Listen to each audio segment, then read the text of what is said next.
We have put together, I think, the most extensive and inclusive voter fraud organization in the history of American politics.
Every time we vote, we're standing up side by side with the Founding Fathers, with the men of Valley Forge, with patriots and pioneers throughout our history, with all those who dedicated their lives to making this a nation of the people, by the people, and for the people.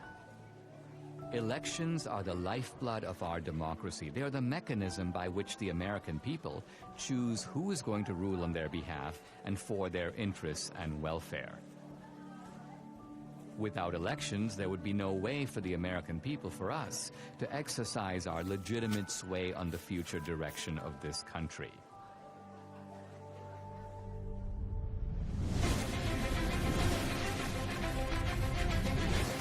Polls now closed in half the country, and we are getting some interesting results coming in from those battleground states. If you're a Republican, you say, wow. If you're a Democrat, you say, uh-oh. You see, Donald Trump is now starting to widen his lead. President Trump now with 54% of the vote. The president right now has the lead in the Keystone State. We're going to have a great night, and we're going to have, much more importantly, we're going to have a great 4 years. The 2020 election haunts the American mind. Here's where it gets really bizarre. At Fulton County, most populous county, it is Atlanta, they just stopped counting. Nevada, meanwhile, has stopped counting votes. They've all stopped counting for the night? All right, welcome back. This is CNN special live coverage, 10:31 a.m. on the East Coast. Why am I giving you the time? Well, if you managed to sleep last night, things changed. You may have gone to bed thinking this election was headed one way, and then you woke up and you saw things were different. Also overnight, Joe Biden pulled ahead in the state of Georgia. Joe Biden takes the lead in Pennsylvania. Okay, we have an announcement to make. Joe Biden has run for president 3 times, and the 3rd time has turned out to be the charm. One side insists it was the most secure election in U.S. history. Let me begin with one immutable fact. The 2020 election was the most secure election in American history. It was the cleanest election, the safest election, the most secure election ever run. And make no mistake, there has been no evidence of any significant widespread voter fraud. Let me say it again. The 2020 election was the most secure election in American history. Period. This same side accuses anyone who disagrees with them of perpetrating a big lie or the big delusion. The big lie keeps getting repeated. The big lie is just that, a big lie. And despite a relentless media barrage, the other side remains convinced there was widespread election fraud. What I saw was not a secure and transparent election. Poll watchers claim the Travis County Clerk's Office is locking them out. Last night, there was a major software glitch that actually delayed the counting of all of the ballots. A look at election fraud, and I want to look at secretaries of state who illegally changed the voter laws without the permission of their state legislature. There have been numerous attempts to prove election fraud. A van dropping off ballots in the early morning hours of November 4th, 8 hours past the deadline. She said her mother was in a nursing home and did not have the mental capacity to vote. We've obtained video tonight that shows a man dropping several ballots into a drop box. Scottsdale woman pleads guilty to casting a ballot in her dead mother's name. Shows a man buying a registration form for an absentee ballot from a voter, giving him, quote, pocket money, unquote, of $200. Yet courts have refused to consider these cases on the merits. The Supreme Court rejecting an effort by Republicans to reverse President-elect Joe Biden's win in Pennsylvania. The Supreme Court has rejected the Texas-led effort to toss out election results in 4 key states. Even some Republicans dismiss the idea of systematic fraud and call for us to move on. Fraud did not play a role in the outcome of the election. The election was fair as we've seen. We simply did not win the election as Republicans for the presidency. Rather than reject what happened on the 6th, reject the lies about the election, and make clear that a president who engaged in those activities can never be president again. But we can't move on unless we know the truth. Many other issues arise out of the 2020 election. Did the January 6th protesters go to D.C. to mount an insurrection? It wasn't an insurrection, it was a primal scream. To protect the Constitution of the United States against enemies foreign and domestic! They wanted their elected leaders to adjudicate the claims of election fraud. The left's claim that this was the most secure election is also the foundation for the widespread censorship on social media of the so-called big lie. This morning, President Trump waking up without his favorite megaphone. You will never again see a tweet from President Trump. But is it a big lie? Is it a lie at all?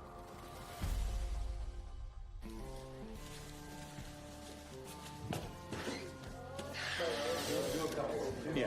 Rolling. Sound speed. All right. Everybody got me? Yep. All right. SRP.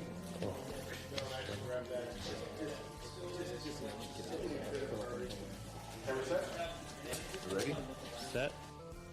Hey, I'm Dinesh D'Souza, and this is Season 1, Episode 1 of my new podcast. I started my podcast in early 2021 to speak the truth. But by simply asking questions about election fraud, you get booted from YouTube and Facebook. My podcast is sponsored by Salem Media, and I knew that other Salem hosts felt my frustration. Larry Elder, Dennis Prager, Eric Metaxas, Sebastian Gorka, Charlie Kirk. Let me begin by asking a very simple question. Do we feel confident or comfortable that we know the truth about what really happened in the 2020 election? I'm agnostic on this question, and I am awaiting more information.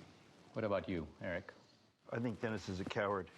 I think, no, honestly, it's almost funny to me you say you're agnostic. And I think most Americans know that we don't know what happened and are not okay with that, by the way.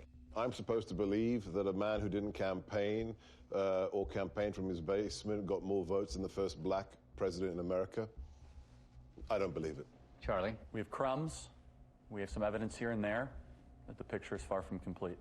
Larry, in your race, you were asked straight out, right? Do you believe that the 2020 election was stolen? What was your answer, and do you abide by that answer as of right now? My answer was that Donald Trump is in Mar-a-Lago, and Joe Biden is in 1600 Pennsylvania Avenue. The lawsuits did not succeed. Do I believe there was shenanigans? Do I believe there were irregularities? Absolutely, and said so. This is probably the most loathed president I've ever seen. I thought Richard Nixon was loathed. I thought George W. Bush was loathed because of the Iraq War. I've never seen the level of vitriol against this man every single day. I think there was a study that found 91% of the news of ABC, NBC, CBS nightly news against Donald Trump was negative. dogged by a bogus 2.5-year collusion investigation.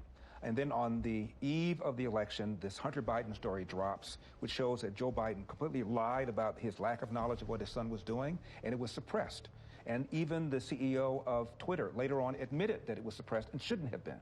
That alone would have altered the election. You add all that up, my point is, this man is so loathed, I wouldn't put it past the Democrats to do virtually anything to make sure he doesn't get another 4 years. If I believed the president were a Nazi, I might steal an election. If we were Germans in the 1930s, we'd steal the election from Hitler if we could. If I'm that indoctrinated, of course I can justify it. I think it was Jane Fonda who said that COVID was God's gift to the left, right?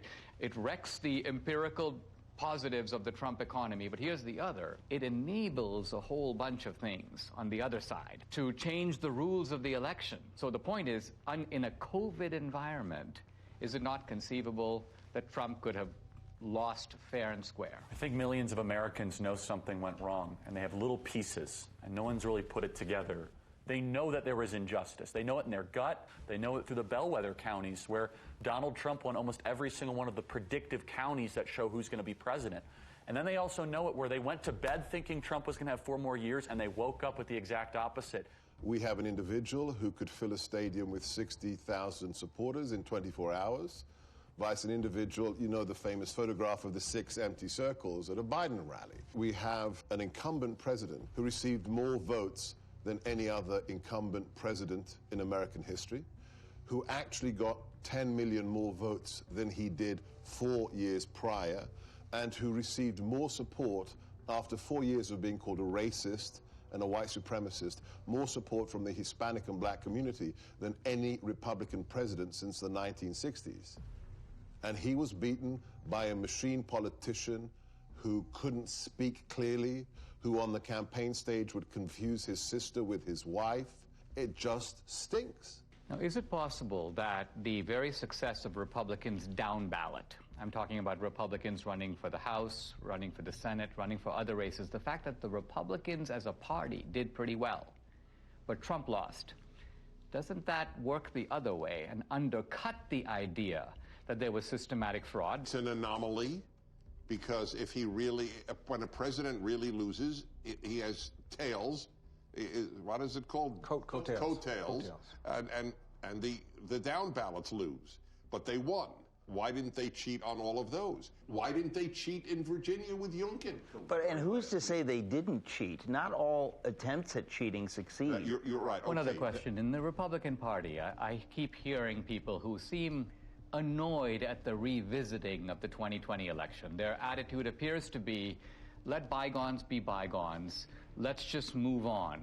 I think the reason that many Republicans are saying let's move on is because bold accusations require bold evidence, and they haven't seen it. And because they know how vulnerable they are and how much they're going to be bashed. Well, yeah, you're called a sore loser. You're called a conspiracy theorist. The people who say that, let's move forward, are people in the elite who see Donald Trump as an anomaly. You will not win in any district in this country because you have said that the 2020 election was a fraud. And if they can't win on this issue, then don't use it. Well, it doesn't have to be the only issue, but their unwillingness even to speak up about it, I think, is despicable. Show me the proof, and I'll bet you they do speak up. Just like I will speak more, and I'm not running for office. But I have not gone on board of, I know for a fact this was a fraud. Show me the money. And in the words of Warner Wolf, let's go to the videotape. Now look, I mean, the Democrats, they have a history of voter fraud. Going back to Tammany Hall in the 19th century, we've fast forward to LBJ stealing his first race in Texas. John F. Kennedy, the allegations that he stole the presidency with voter fraud in Texas and in Illinois. They've done it before. I mean, you could have someone who has a criminal record and they're fully capable of robbing a bank, but did they rob the bank? Well, it looks like it. What does our friend Catherine think about all this? Catherine's been a little quiet, but I think that means that they're working on something. I think that you should give her a call and see what she thinks. Hi, I'm Catherine Engelbrecht, founder and president of True the Vote. Hey, Dinesh, Trish. How are you? Hey, I'm doing fine. Hey, listen, I'm here with Debbie. Hey, Catherine. Hey, Debbie. You know how crazy it is out there. Have you guys been digging into this whole issue of voter fraud? Well, we have been working on something big. It's probably best we don't discuss it over the phone, but can we meet?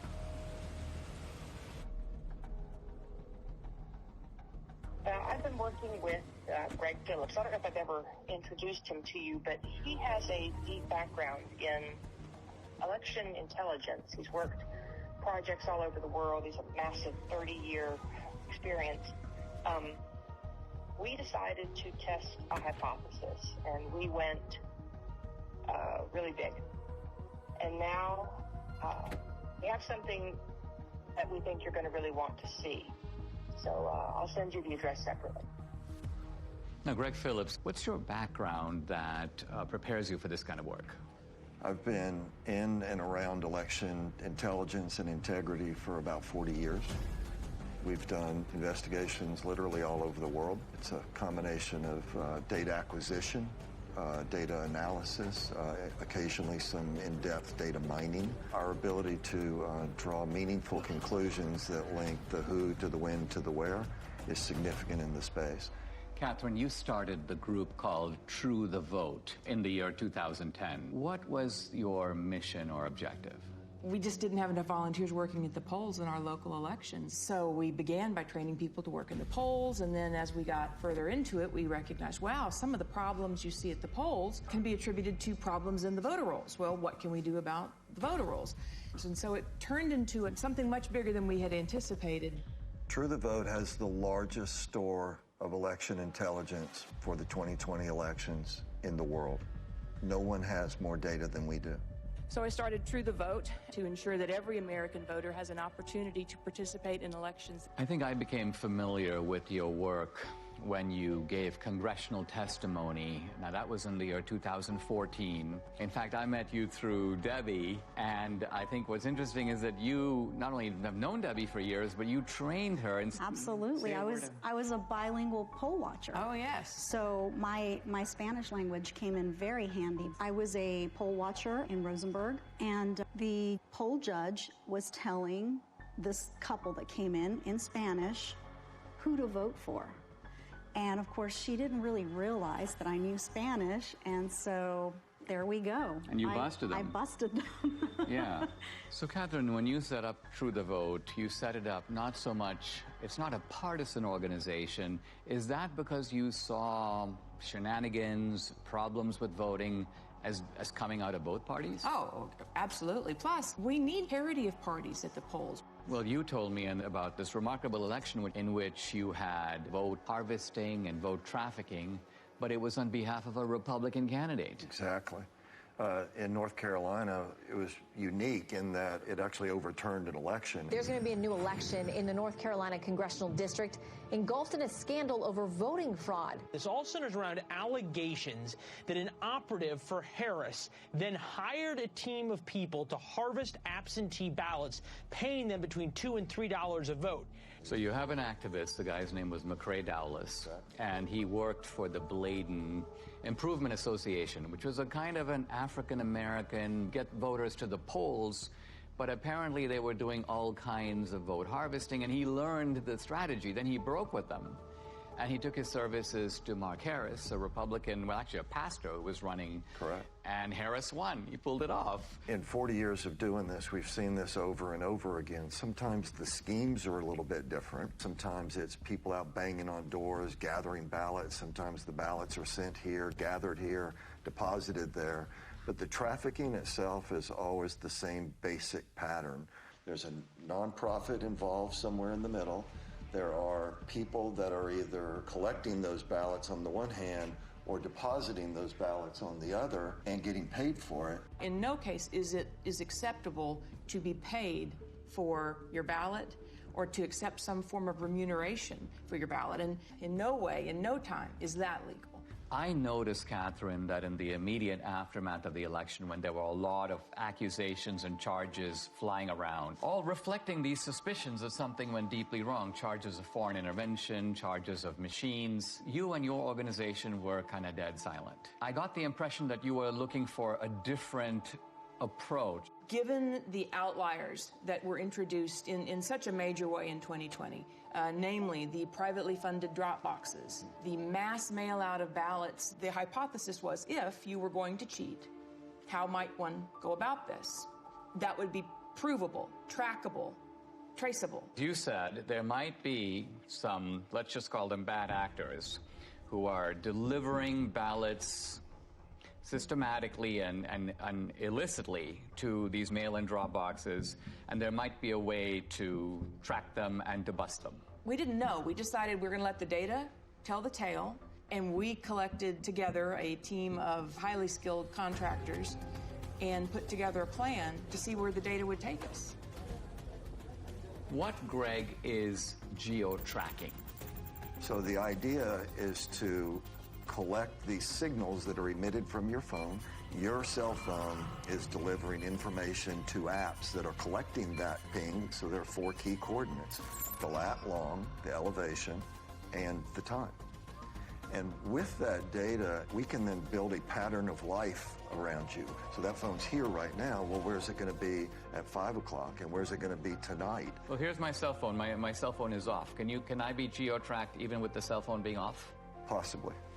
Depending on the apps that are on the phone. Apps, depending That's on what marketing companies do all day, every day. Now, this is the point. We were at the Apple store and at CVS, and on both occasions, they knew where you were evidently. Absolutely. And they were telling you about specials, and they were, so people have experience of this. There's 300,000 or so apps that gather that data, and then they sell it to brokers. Isn't it also true that this geo-tracking has now become a vital tool for the military, for the intelligence agencies, and for law enforcement? Indeed, they're using it almost every day. I'll say that there's no question amongst anyone that I know in the community that many, if not all, of the people that were involved in the situation at the Capitol on January 6th were being tracked previous to January 6th, because they already knew what their pattern of life was. They already knew who to look at. Many of the people who stormed the U.S. Capitol on January 6th left digital footprints that law enforcement has used in making arrests. You're saying they must have known about these people before, because some of those guys were arrested 1 day, 3 days, 5 days after January 6th, and that's not enough time to do the geo-tracking analysis. The very idea that you could go from the afternoon of January 6th to acquiring the data, tracking the data, unmask who actually owns that phone, which the government is required to do, and then get it to a grand jury, make an arrest in 72 hours? Impossible. It's not possible. They had to have been tracking the people in advance. But the fact of the matter is, these techniques are used every single day by law enforcement, the intelligence community, the Department of Defense. Was geo-tracking part of the way that the CIA was able to identify bin Laden? It certainly played a role. It's even more sophisticated today than it was when bin Laden was disposed of. More and more apps are participating in this program, if you will. The reliability of geo-tracking is not substantially different from the reliability of a fingerprint or the reliability of DNA. If it identifies your phone, now I could have given my phone to Debbie, but the simple truth of it is my phone was there on this particular date, and there's absolutely no question about that, right? That's correct. Now, you decided to purchase through these brokers that make this information available to companies, they make it available all kinds of places to buy data. Let's talk about the methodology. You identified data in certain places, and by and large you focused on the states where the election was decided. Tell us, what are the areas that you bought data for, and what were you looking for? And what's the time period?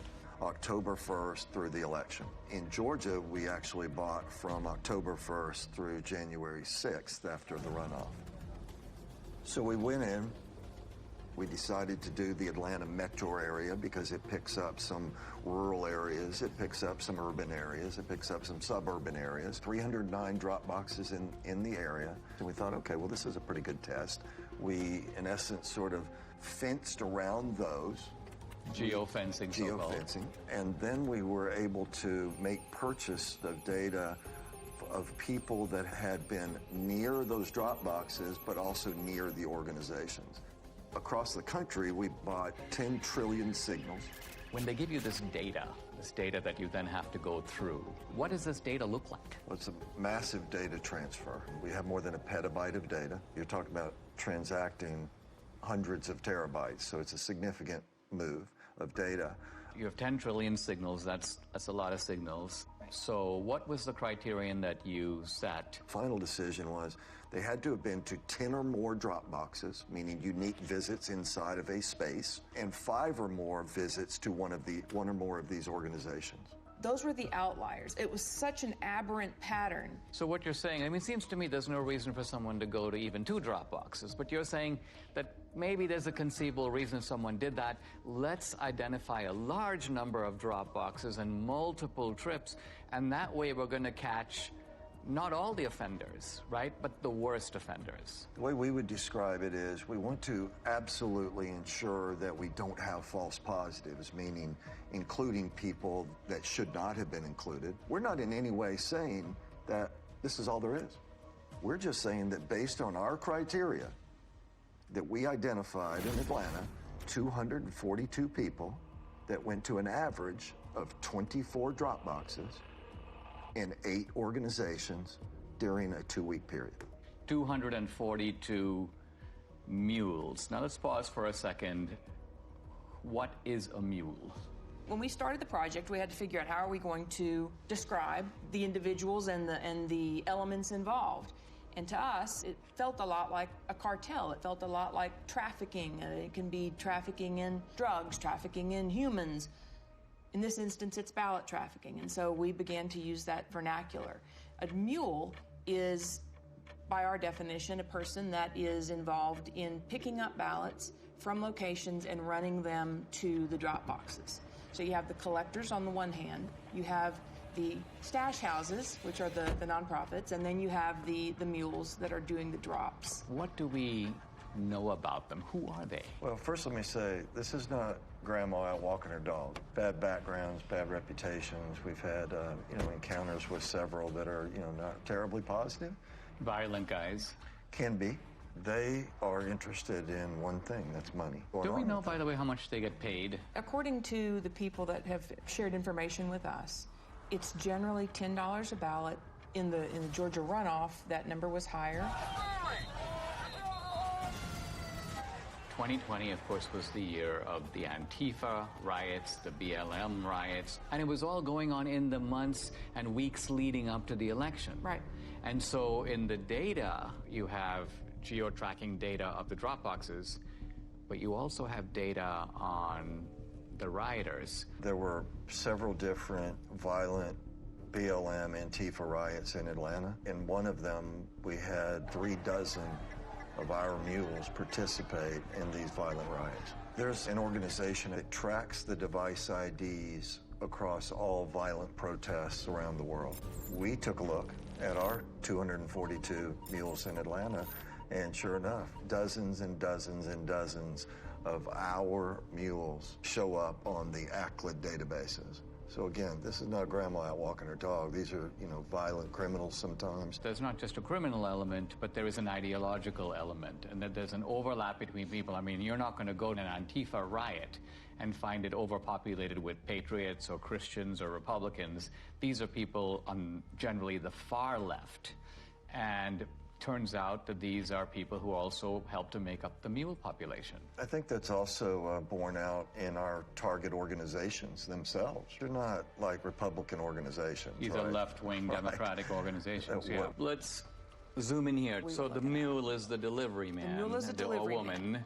And what you're saying is they have a starting point or multiple starting points, and then they have the end point. And the end point is the drop box. That's right. Right? That's right. But you're saying that they get the ballots from somewhere, and then they go deposit them in multiple drop boxes. One of the questions that will come up in the work that we've done is, well, how do you know that this wasn't just somebody that's got a big family and they just deposited a bunch of ballots once? Or how do you know that this person didn't just work at a location that is near a drop box and so they're constantly going by a drop box? And the elements that are additive here, the going to the nonprofits, the ability to identify the pattern of approach to a drop box, and that it is going not past a drop box and on, but directly to a drop box and back to another point and then to another drop box. All of these things.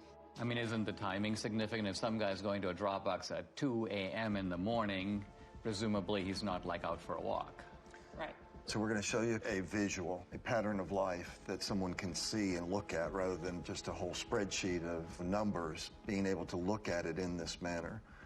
What you see here on the screen is a single person on a single day in Atlanta, Georgia. They went to 28 drop boxes in 5 organizations in one day.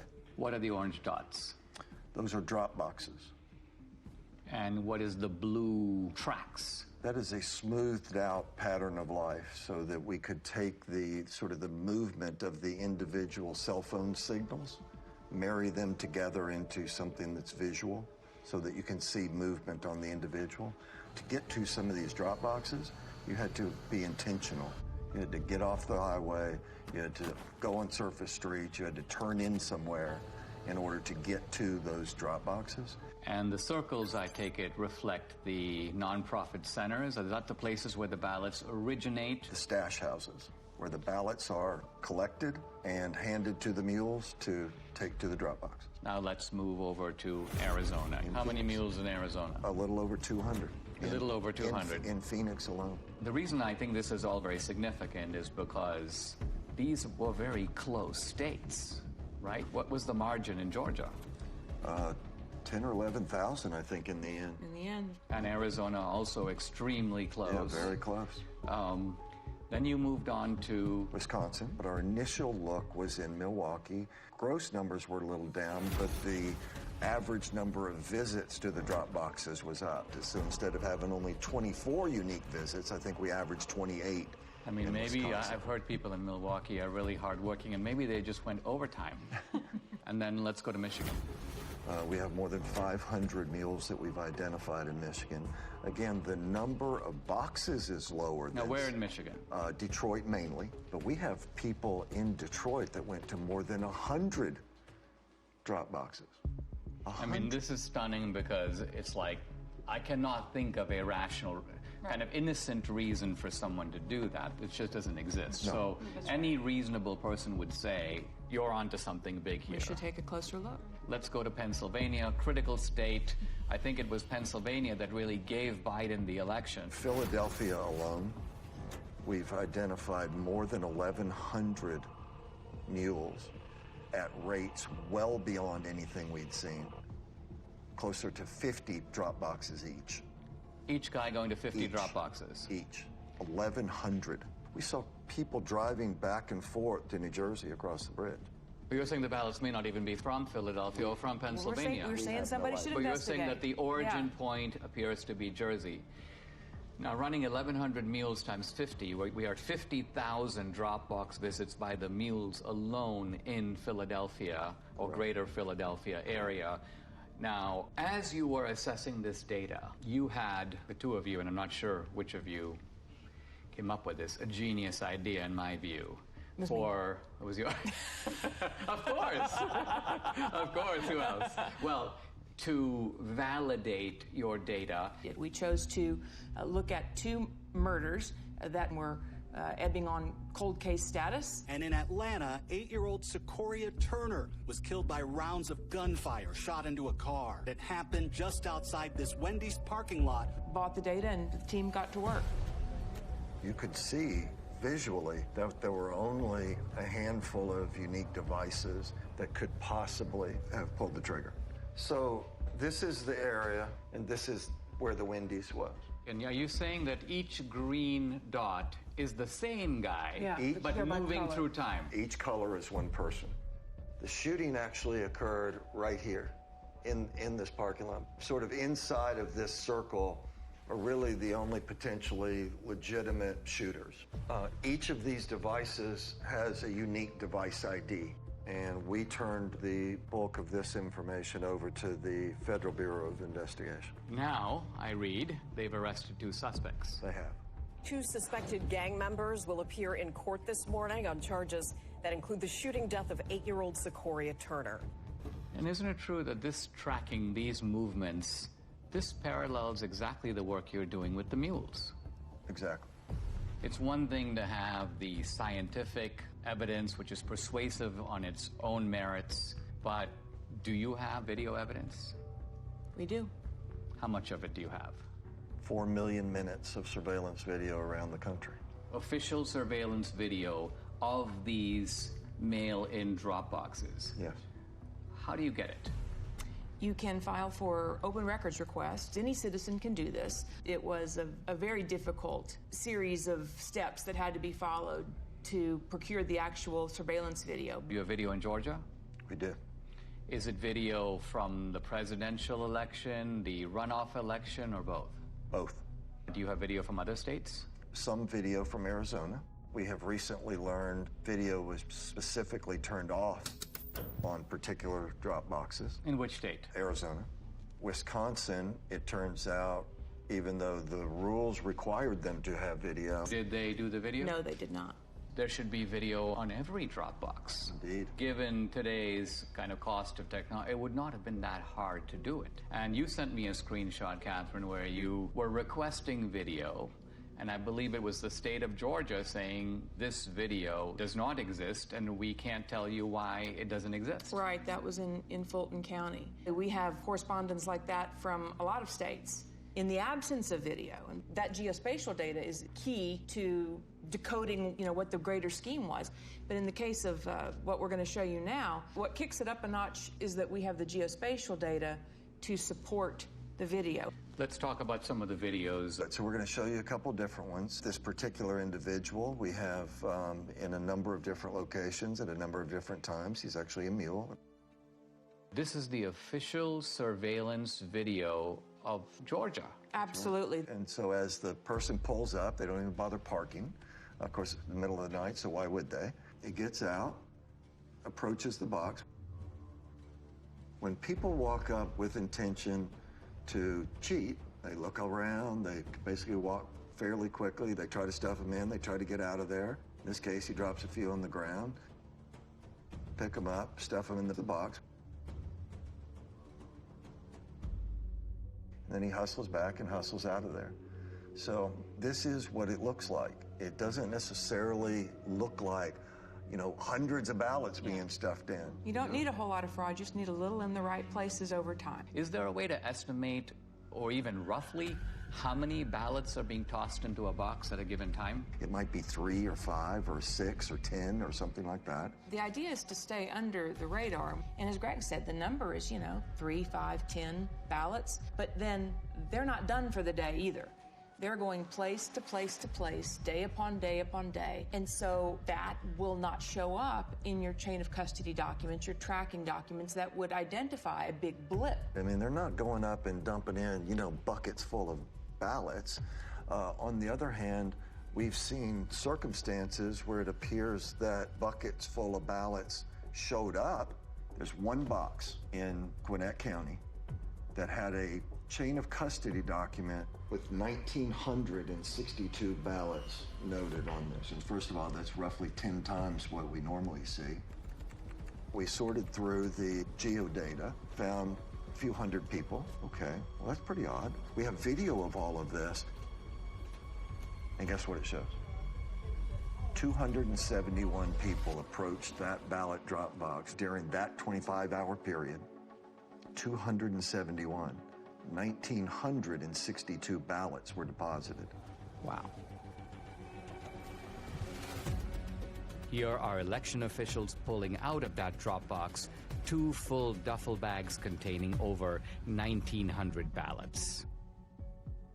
Let's look at another one. Yeah, let's take a look at... Interesting thing about this person is the device seems to live in South Carolina. So this person isn't even from Georgia. She was here during both election cycles but is not a resident of the state. But as she approaches the drop box, she never looks at the trash can, right? She's looking the other way. But the other thing she has is she has gloves on. What one of our analysts noticed was these surgical gloves only appeared from December 23rd forward in the runoff. So we didn't see a lot of them previous to December 23rd, and we couldn't figure out why. And then it just dawned on us, well, on December 22nd, there was an indictment handed down in Arizona for people that had stuffed ballots, and the way the FBI nailed them was fingerprints. And then lo and behold, the next day and days forward. So this video is now from the Georgia runoffs. This is January of 21. This particular one is at approximately 1 o'clock in the morning on January the 5th. Stuffs her ballots in there. It's like a small stackish, maybe 3, maybe 4. Takes them off, and then puts them in a trash can that she never looked at. So she knew it was there. She knew it was there, right? And so we have her on a number of locations. She's an out-of-state mule, and then this is in no way the only drop box that she attended. That's right. No, she's goes to dozens and dozens over the course of these 2 elections. Who's next? What you're going to see is he approaches the drop box on his bike. He also has a backpack on. Pulled the ballots out of his backpack. Taking his time. Taking his time, digging around, looking for some ballots. Finally gets that, pulls them out. Okay, now I'm set. And he'll put them in. But you also see him get sort of frustrated as he starts to leave, because guess what? At this point, they had started requiring the mules, apparently, to take pictures of the stuffing of the ballots. It appears that that's how they get paid. So they take a picture and stuff it in. They take a picture, not a selfie, but a picture of the actual ballot going in. But this guy gets frustrated, so he actually has to park his bike, get off. So if you were there just casting your own ballot, what reason in the world would you have to come back and take a picture of the box? And he kneels down. Looking around. He takes some pictures. Okay, the next one. Yeah, so let me show you Dog Guy. So Dog Guy, middle of the day, this is actually at a polling place. So the people in line are waiting to go in and vote early. They're doing it the right way. Okay, now you've got some other people going to walk up. This lady doesn't care, but this next guy cares. He's watching the whole thing. The guy looks up, talks to him. Got the ballots under his arm already. Now he's got the rest that he pulled out of the bag. And he's going to get his camera ready to take the pictures as he puts them in there. If you consider the brazenness of this, right? This is the middle of the day. There's people sitting there watching you cheat. People that are doing it the right way. But it's difficult for them to know what to do, except observe and maybe say, what's going on here? What did I just see? They wonder, what does this all even mean? If this is happening in broad daylight and nobody's doing anything to stop it. And so these are the kind of things, 4 million minutes of this.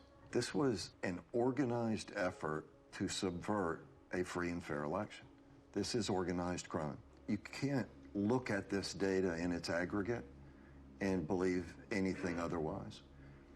That's especially true when you consider that in places like Georgia, it was only decided by 10,000, 12,000 votes. And you look at 5,000 visits just from our mules, it's not a leap to say, yes, this would have made a difference. Adding these numbers up, we have 2,000 plus mules based upon not searching these whole states. And remember, we're only talking about a small number of states. We're not talking about the whole country. We're not even talking about whole states. We're not even talking about whole states. Right, that's right.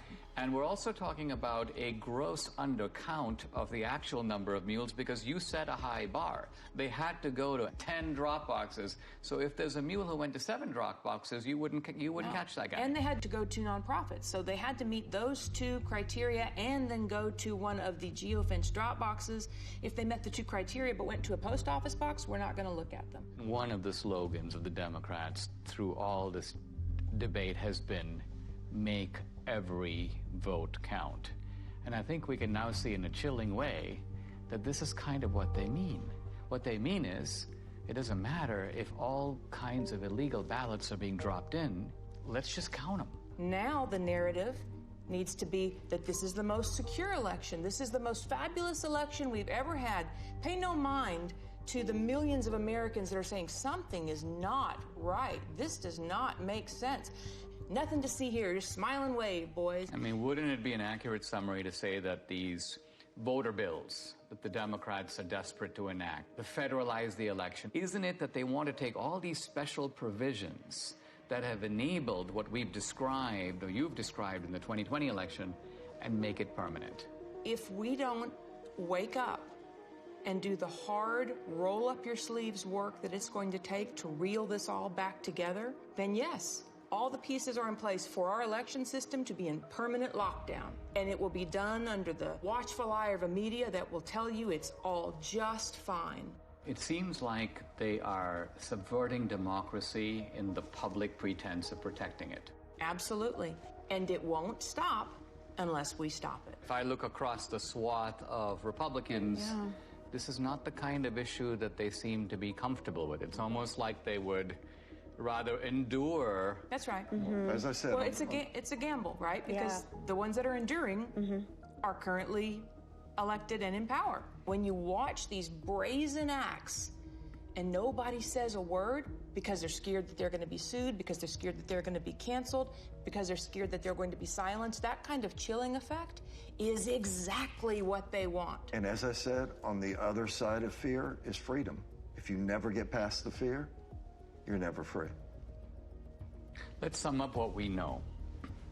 Do we know for sure that this was not, in fact, far from, the most secure election in history?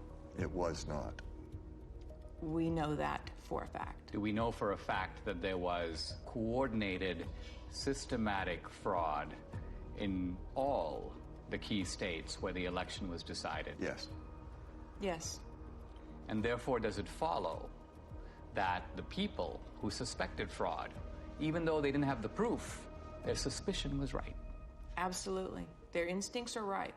And moreover, that the states that are trying to do something about systematic fraud by restoring a modicum of, let's call it the old rules, checking your voter ID, checking signatures.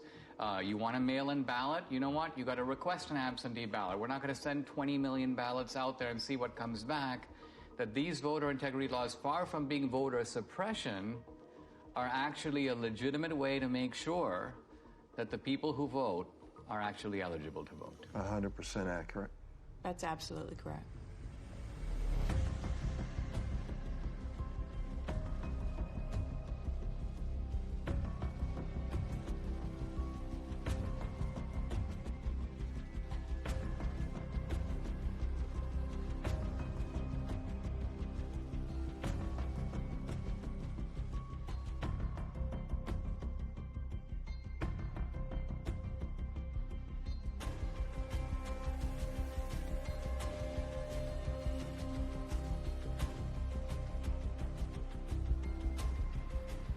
What you are seeing is a crime. These are fraudulent votes.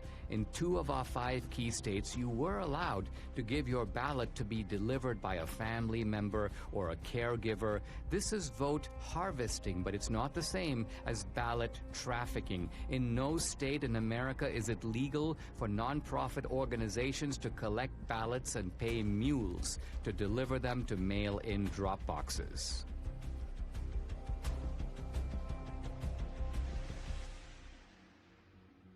Now we come to the most important question of all. Was the magnitude of vote trafficking in these key swing states enough to tip the balance in the 2020 presidential election? Let's first narrow in on just our 2,000 mules. Their average number of Dropbox visits, 38. Their average number of illegal ballots deposited per visit, 5. That's 380,000 illegal votes. But was this sufficient to put Biden in the White House? To answer that question, we must look at each key state. In Michigan, 500 mules, averaging 50 Dropbox visits and 5 illegal ballots per drop, That's 125,000 illegally trafficked votes, not quite the 154,000 vote difference between Trump and Biden. So Michigan, with its 16 electoral votes, stays in the Biden column. In Wisconsin, 100 mules, averaging 28 drop box visits and 5 illegal ballots per drop. That's 14,000 illegally trafficked votes, 6,000 votes short to give Trump the win. So using only our mules, Wisconsin's 10 electoral votes stays in the Biden camp. But now we come to Georgia.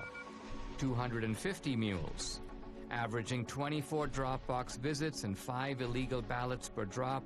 That's 30,000 illegally trafficked votes, far more than the 12,000 vote difference between Trump and Biden. So Georgia, with 16 electoral votes, moves over into the Trump column. In Arizona, the numbers are roughly the same. 200 mules, averaging 20 drop box visits and 5 illegal ballots per drop. That's 20,000 illegal votes. Again, these illegal votes are substantially more than the 10,000 vote margin that gave the state's 11 electoral votes to Biden. In Philadelphia, Pennsylvania alone, 1,100 mules, averaging 50 drop box visits and 5 ballots per visit. That's 275,000 illegal votes, again comfortably exceeding the 80,000 vote margin between Trump and Biden. So Pennsylvania's 20 electoral votes goes for Trump. Shockingly, even this narrow way of looking at just our 2,000 mules in these swing states gives Trump the win, with 279 electoral votes to Biden's 259. But no one thinks that our 2,000 mules were the only mules trafficking illegal votes.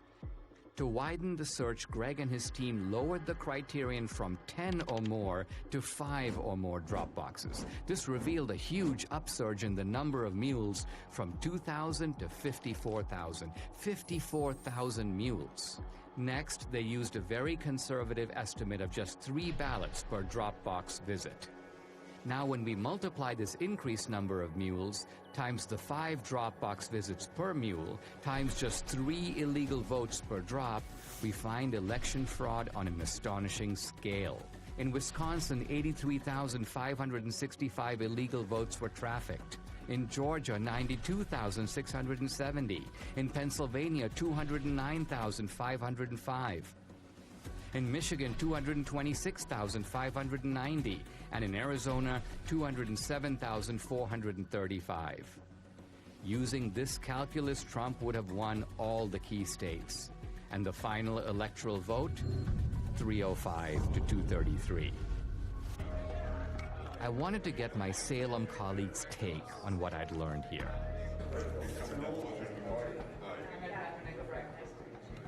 How did you get this video? Is this all surveillance footage? Is this like official status? This is all sorry, this is all acquired through open records, and the way that we look at it is There's 4 million minutes of video. Well, these are official footage. This is official surveillance footage. It's indisputable. It was taken by the state itself. That's the only place that the video left, came I from. think, did not anticipate that anyone would go through this video. So this is 1 o'clock in the morning. Don't we all vote at 1 o'clock in the morning? Right. Seems silly, but somebody asked me, they go, how do we know this is not normal mail? This is a ballot drop box. Right. Okay, this is not the mailbox where we write your mom. She's got gloves on. She's got gloves on. And what does she do with the gloves? Ooh. Whoopsie daisy. Hang on, she walked straight past that can and didn't see it. You gotta show that again. It's hilarious. Look, she just walks in. So this is not the first time she's done that. No. So that one was in Georgia, is that right? Yes. So in Georgia, it is illegal to turn in anyone but yourself or your family member's ballot. It is illegal. Right? It is illegal. So forget the outcome. That's an illegal practice, what you just saw. That's right. Video number 2. Dog guy. This is called Dog Guy.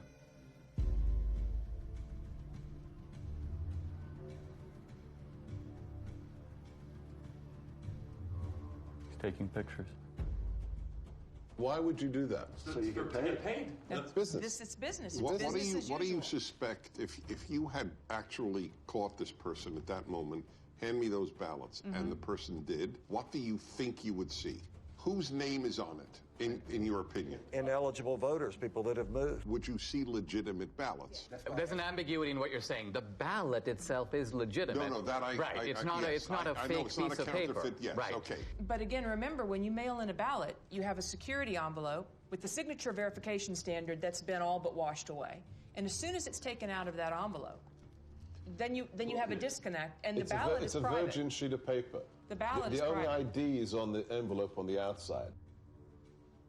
This is an example of multiple ballots. So this 3:57 a.m. Prime voting time. Got to beat the lines. This person comes up, Right. and what you're going to see is when you try to put too many ballots in.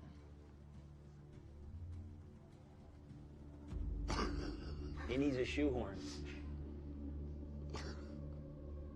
And we have lots of those, where they're just jamming them in and then they fall on the ground. And when you can jam them... I mean, this alone is, to say the least, suggestive. Who's voting at 3:57 a.m. with a whole bunch of ballots? And then being able to match that ping where he's standing there to the next place he goes. So we're seeing videos of one. Right. But each one of these, went to...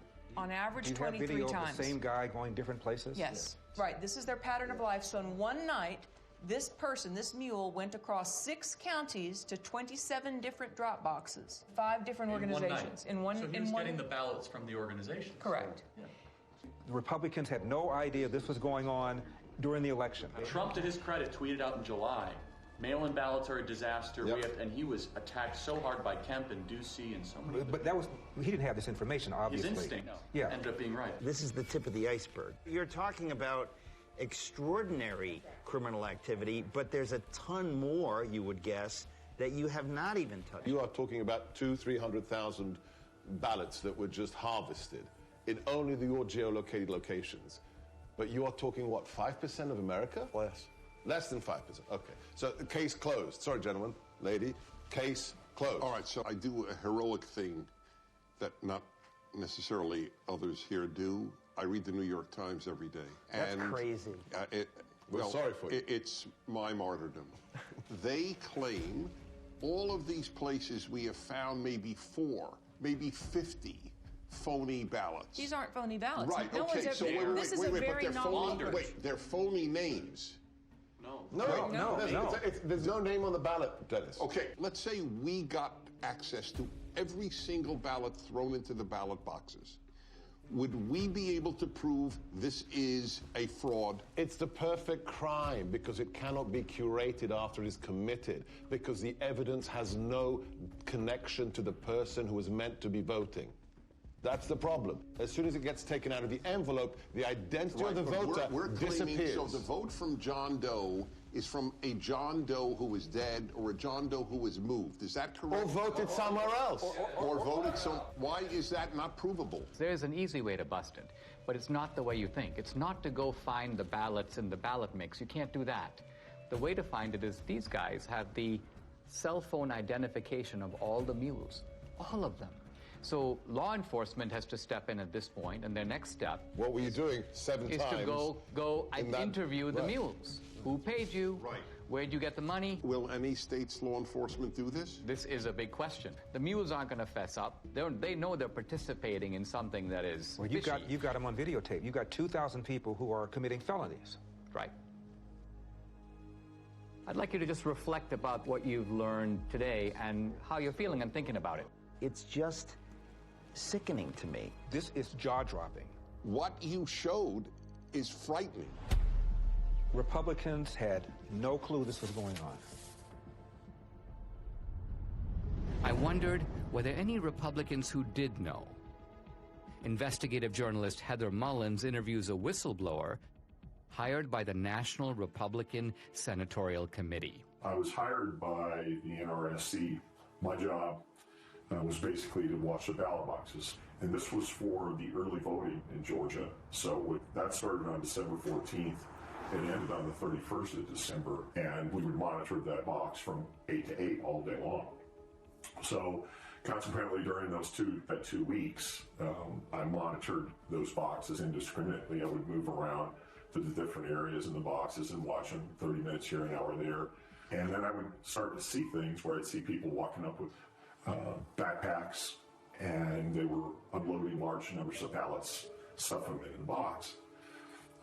Recorded some of that and took pictures of it and dates and times and those things. I spotted a place from Texas, from Colorado, South Carolina, North Carolina. And I just thought that was odd that all these states were coming in and these people would get out and I'd watch them get out and then they'd go up to the ballot and stuff a ballot in the ballot box. I thought that was kind of odd. So, we took pictures of those things. When we took pictures, recorded license plates and those things. And then I uploaded those photographs to a Dropbox. Then when it came to the Georgia runoff, the actual day of the election, which was January 5th, I was up there. It was early in the morning. Now, there were Stacey Abrams people all along the sidewalk up there. How did you know that they were Stacey Abrams people, though? Well, they had those masks on that said vote. Okay. She has one of those things. This was during COVID, right? And they were part of that initiative. I knew that she was part of that initiative that she had going on about get out the vote kind of thing. So it was Democratic Party and it was Abrams people that were, they were all interacting with each other. And then the local Democratic Party chairman was there also. About 6:30 that evening, we noticed there was a couple, a female couple. These two ladies had run up and they had a big stack of ballots.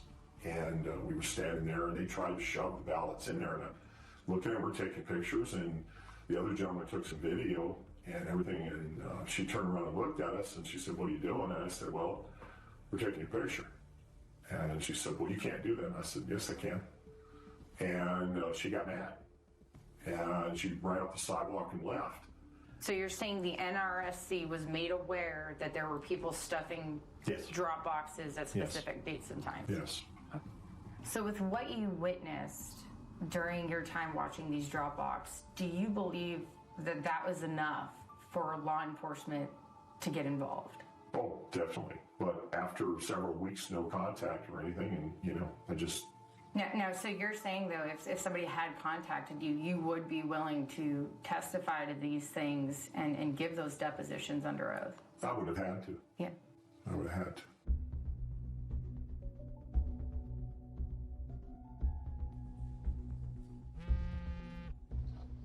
Catherine, hey. Greg just interviewed an informant in Arizona who's now cooperating with authorities. Oh, wow. Okay. Check your email.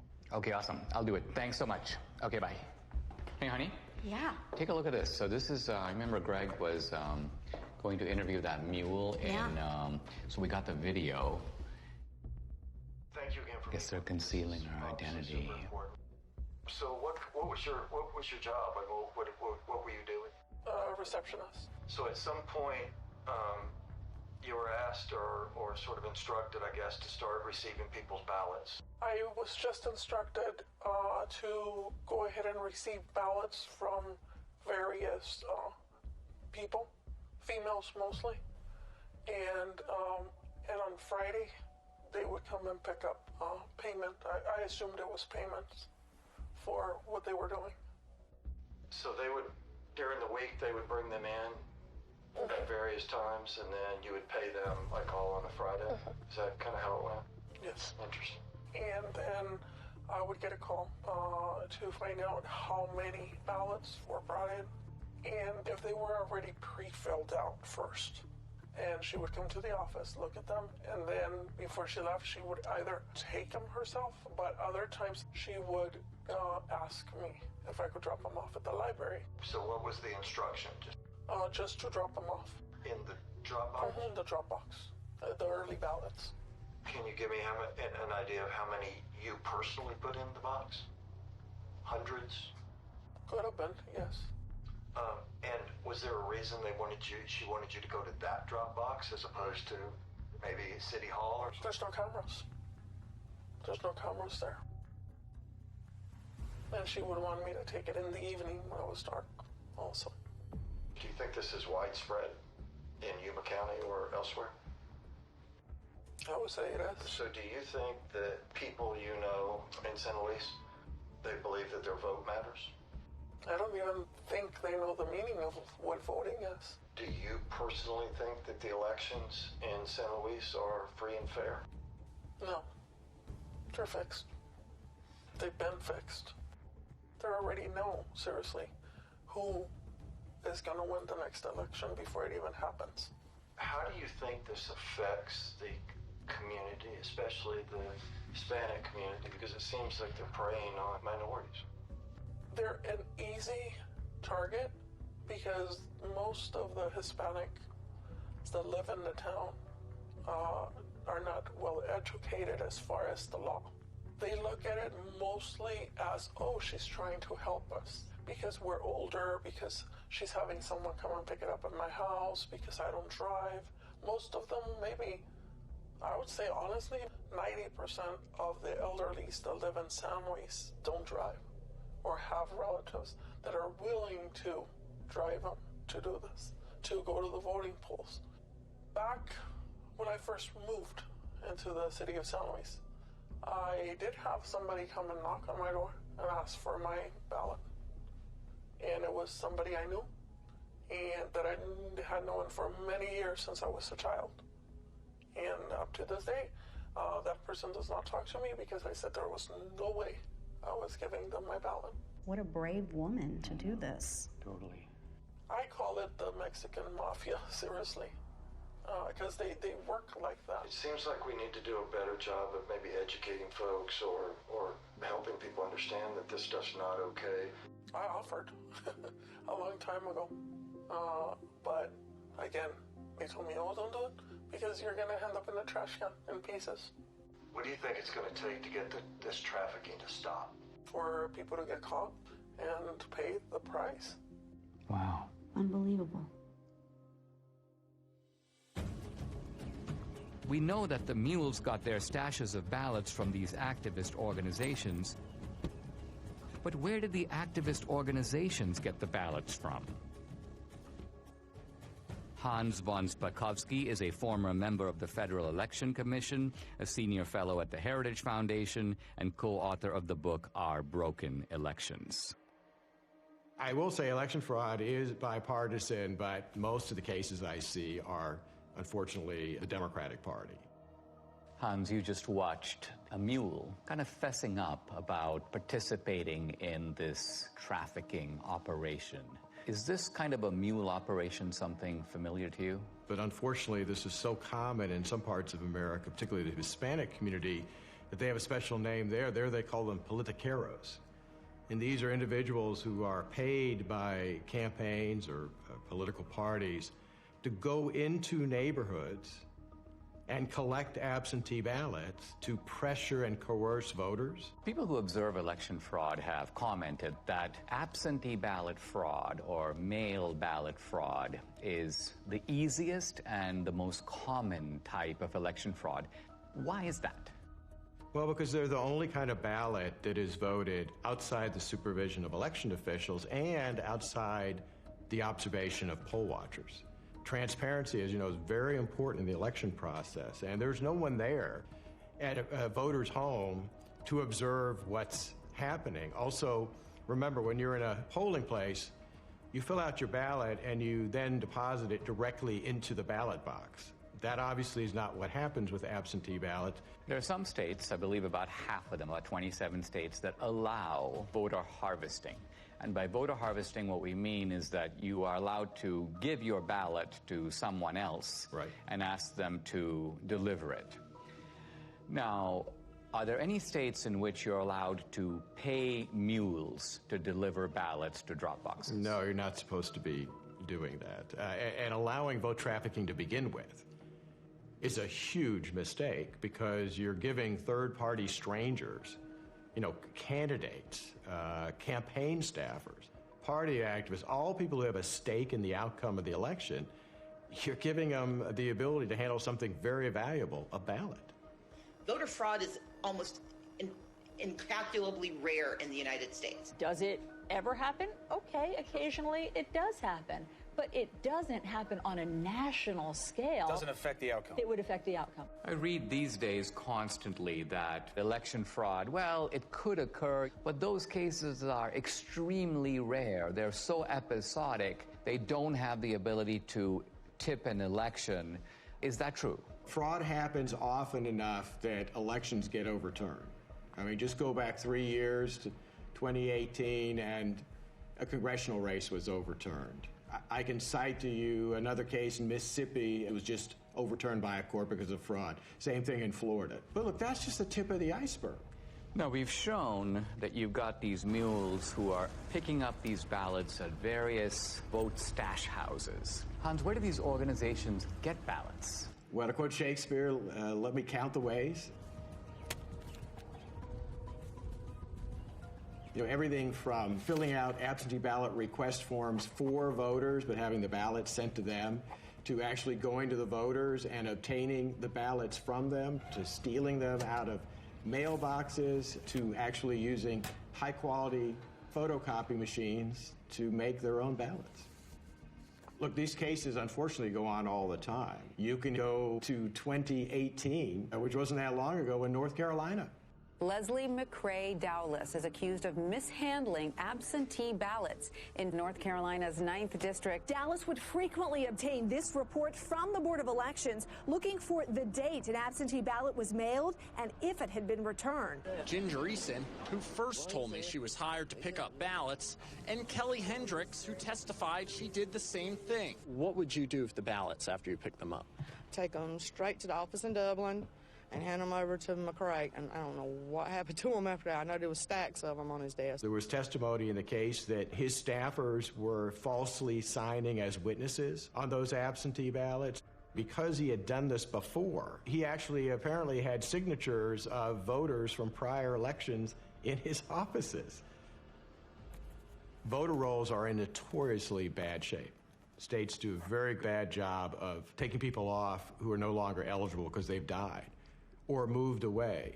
And it's very easy to get hold of a state's voter registration list. So, you know, if somebody's on the list and they haven't voted in 10 years, you're probably pretty safe in trying to cast a ballot. On their behalf. On their behalf. Remember, in states that made the mistake of simply mailing out a absentee ballot to every single registered voter, well, if you're a fraudster and you get hold of that absentee ballot, you've got 90% of the information you need to fill it out because the name's going to be on the outer envelope and their registered address. Let's follow the track of these mail-out ballots, right?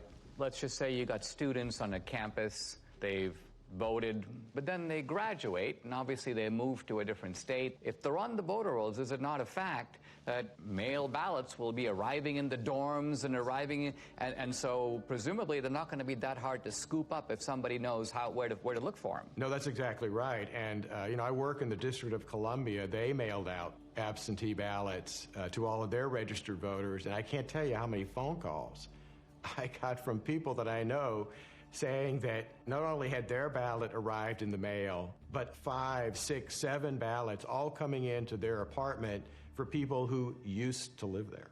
Now, a former Supreme Court justice in Wisconsin named Gableman has done a preliminary report. He talks about the fact that there are approximately 90,000 people in Wisconsin who are in resident care facilities or nursing homes. So she's basically not capable any longer of even remaining awake for more than a few minutes. And so were you surprised that she voted in February 2021? Absolutely. But I was surprised to hear that she voted in the last presidential election.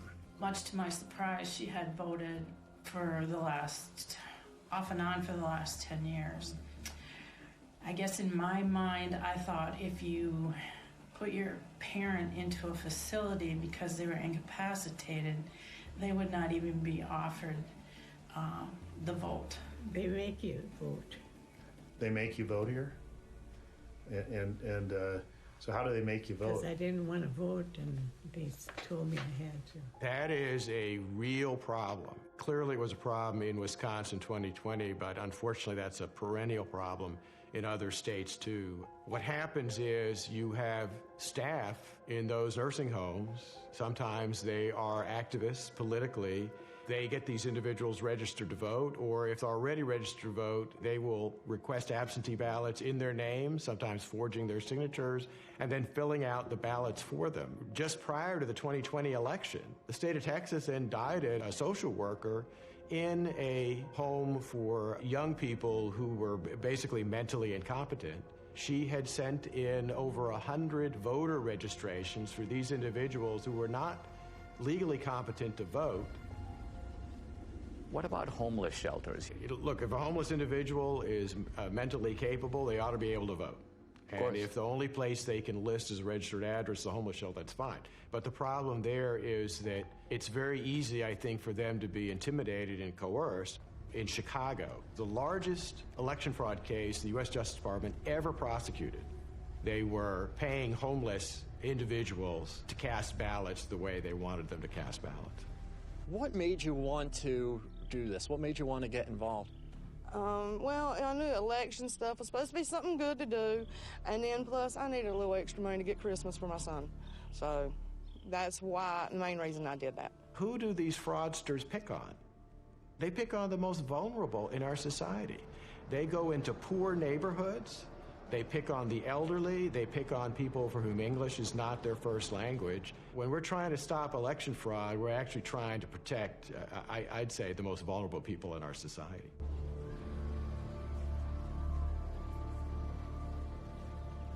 We now know where the ballots could have come from, but to pull off a heist like this on a national scale would take deep pockets. I wanted to find out where the money might have come from. Who could have funded the heist? I met with Scott Walter, an old colleague of mine at the American Enterprise Institute, who is now head of the Capital Research Center. This is an organization that has produced multiple reports on the funding of elections. People think of three rivers of money, really, that empty into the gulf of elections. The hard dollars to write a check to a candidate. The second, you hear soft money or dark money. And then there's a third river that people tend to neglect, but Capital Research Center has studied intently, and that is the 501c3 nonprofit money, the kind of charity that you get to take a tax deduction for.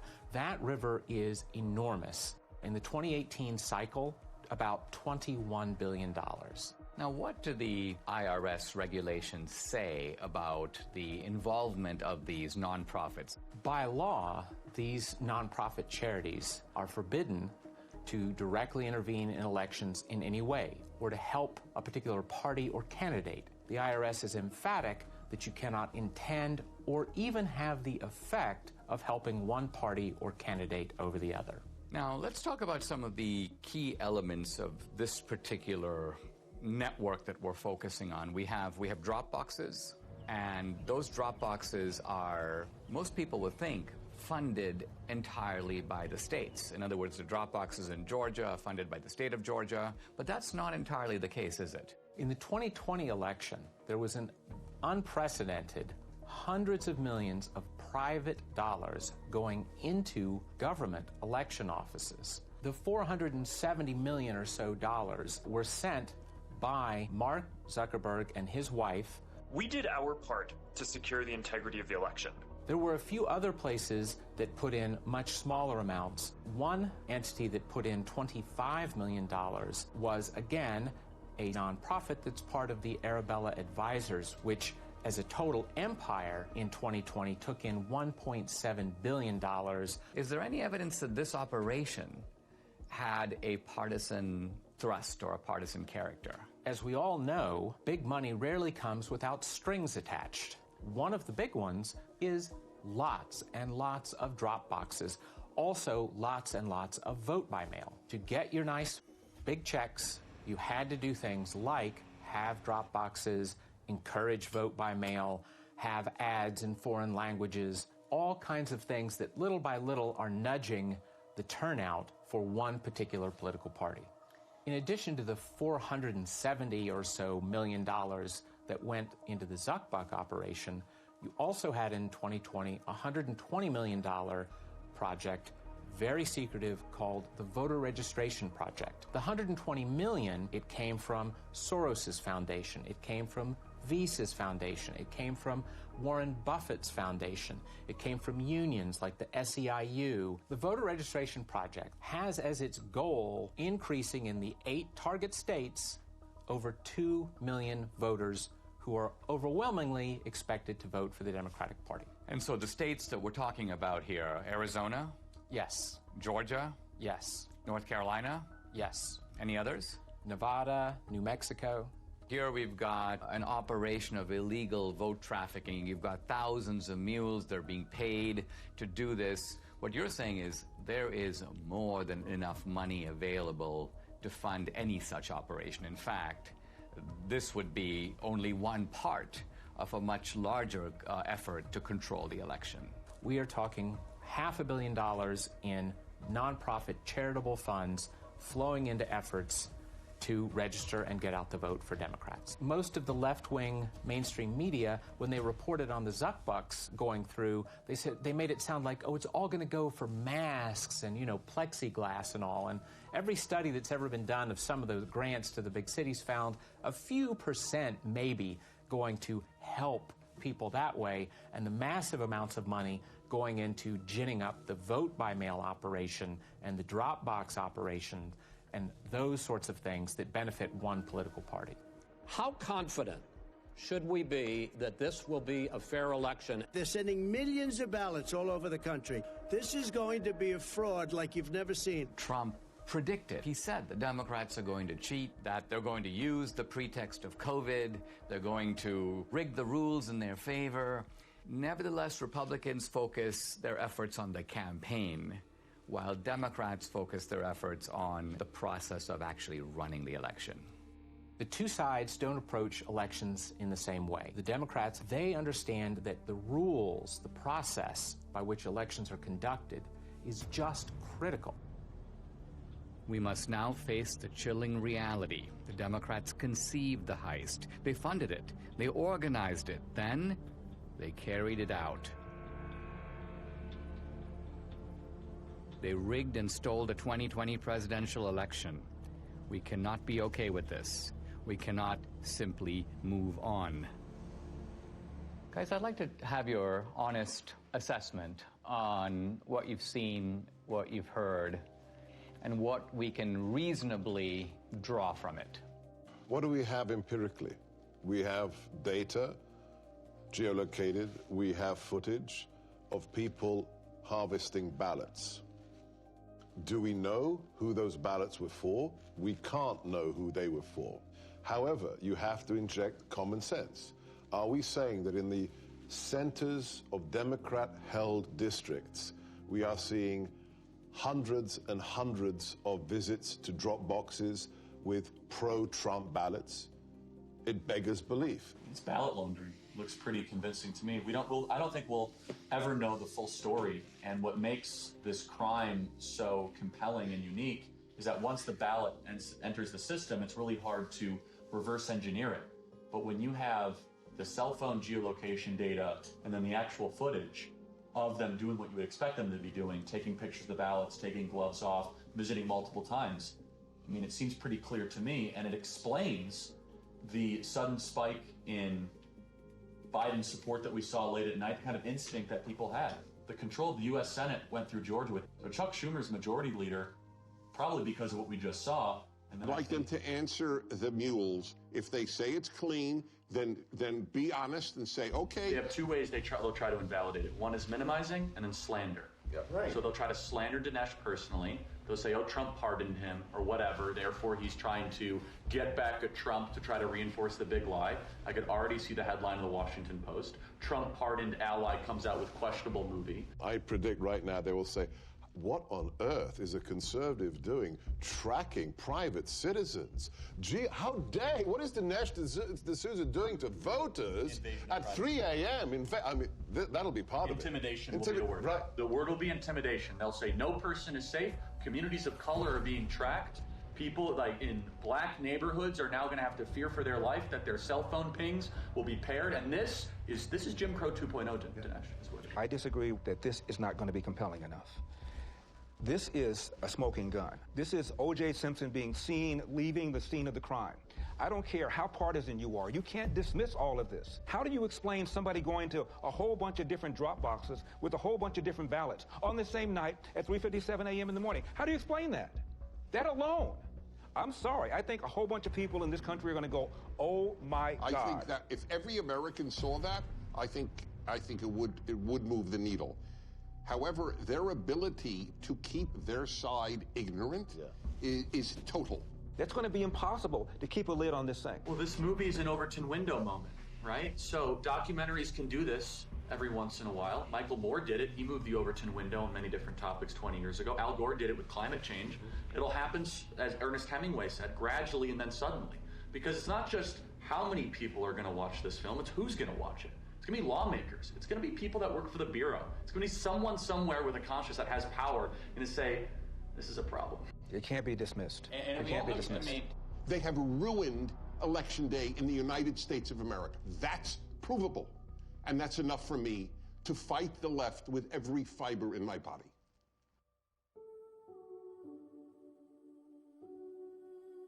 Without free and fair elections, we are not a democracy. We are a nation run by a criminal cartel masquerading as a democracy. Never in U.S. history has a presidential election been as thoroughly corrupted by coordinated fraud across multiple states as we now know took place in 2020. Today, totalitarian regimes camouflage their fake elections with appearance of democracy, but they're not real democracies. We don't want to join them.